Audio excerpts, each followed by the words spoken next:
modules. Now, we are here to support you to move to your next stage and to achieve your potential. And Startup SG has a range of schemes and measures to help yourself, whether you're entrepreneurs or even incubators and also investors. Now, the first M, very important, vitamin the money. Access to funding, financing is very critical. Jenny is an expert in this area. She will talk more about that later. And I want to share with you, Startup SG provides essential support in terms of Startup SG equity and also Startup SG loan. Now, 21 years ago, it was very important for us to start the seeds capital correctly. I think Yen Lu will remember. And I remember being part of the team, and we crafted a very important criteria to say that as civil servant, we should not pretend that we are investor or pretend that we are entrepreneur, right? So for the first time, that we departed from the usual way of providing grants. Grants is really based on your application, and then we'll reimburse. It will not work in a startup ecosystem. So we said, so long as you are a startup, you're a founder, and if you have convinced a business angel or a VC to invest back then 300,000, and broadly speaking, if we assess that your idea has IP and also global market potential, government will co-fund the other 300,000. So this is to make sure that civil servants will not pretend that we are entrepreneur, because we are not well suited to do so. Right? That's actually a very, very important departure from the way we evaluate. And that really catalyzed a lot of, I see many of the VCs from Jenny's generation. You remember that, Chua Teck Hin, Wong Peng Wai, etc. And that's how it lead to today's startup equity.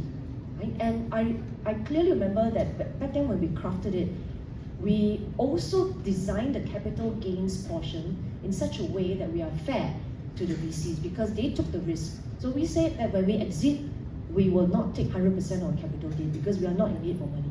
This is to motivate the investors to take a stake and to catalyze private sector investment.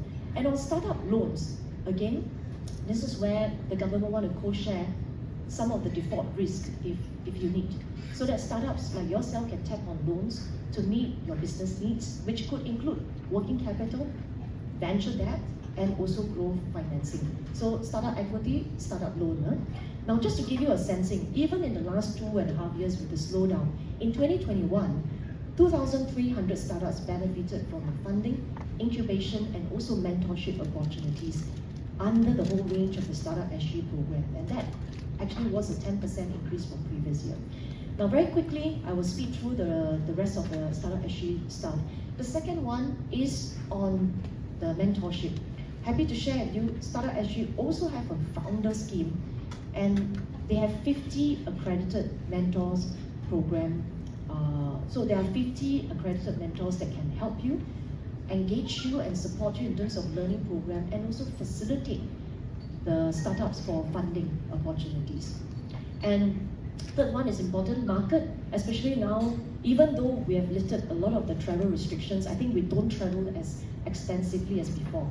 Back then, we would just fly in, fly out without much thoughts. And now I think you have to really think through the implications and also the risk. But fret not, because in the last few years, we have really rolled out a lot of what we call the Global Innovation Alliance. Please make good use of that. That is to support our startups like yourself and SMEs to gain access to overseas partners for co-innovation and also market expansion. So think of it as a launchpad.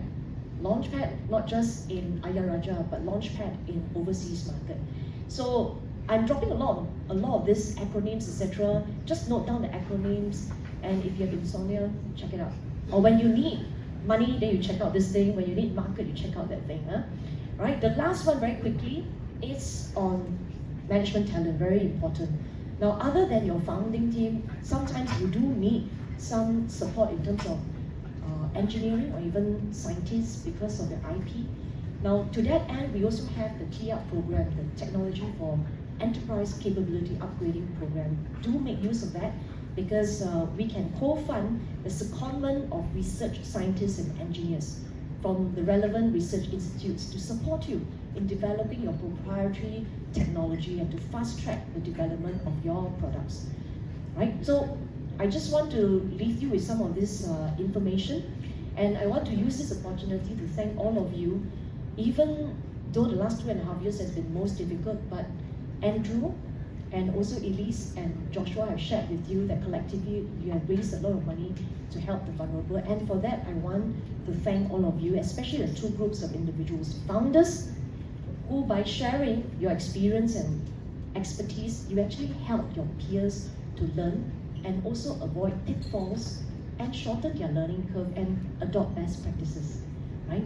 The second group I want to thank are all the investors, whether you're a venture capitalist or you're a business angel.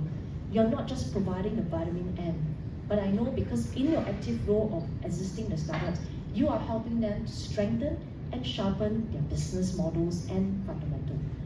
Now, allow me to take 1 minute to thank Elise and Andrew and everyone that they've mentioned to bring about the Mentor for Hope and also the Makan for Hope initiative, because to me, it exemplifies the positive spirit of collaboration and cooperation that builds up our very unique startup ecosystem right here in Singapore. And it brings the tech startup community together and serve as a very valuable platform for vibrant exchange of ideas, advice, and expertise while doing good. So again, I want to, on behalf of MTI ESG, thank and commend our co-founders for Makan for Hope, Elise and Andrew,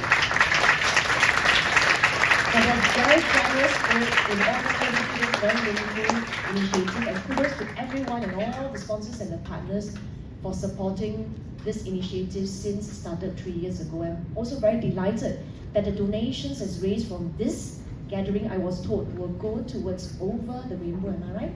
Which is an organization that seeks to address youth and mental wellness, which I think Jian will facilitate the discussion and talk more. So I come back to the theme, together we can make a difference, together we are one to improve the world. And if anyone, it is the founders, the innovators. Don't doubt yourself and do not belittle your contribution. You will, your product, your innovation may well change Singapore or the region or the world for the better in terms of your ideas, solutions, and also collaboration. So on this note, I want to thank you all, and I look forward to not just a panel discussion, but also to get to know you all. So in the meantime, I wish you all a wonderful evening ahead and have a fun, romantic session. Thank you. Back to Joshua. Thank you. Let's put our hands together for the administrator for the inspiring speech and the many practical handles that she just shared with all of us. Up next, we're going to have our panel interview. Now, this panel interview will be more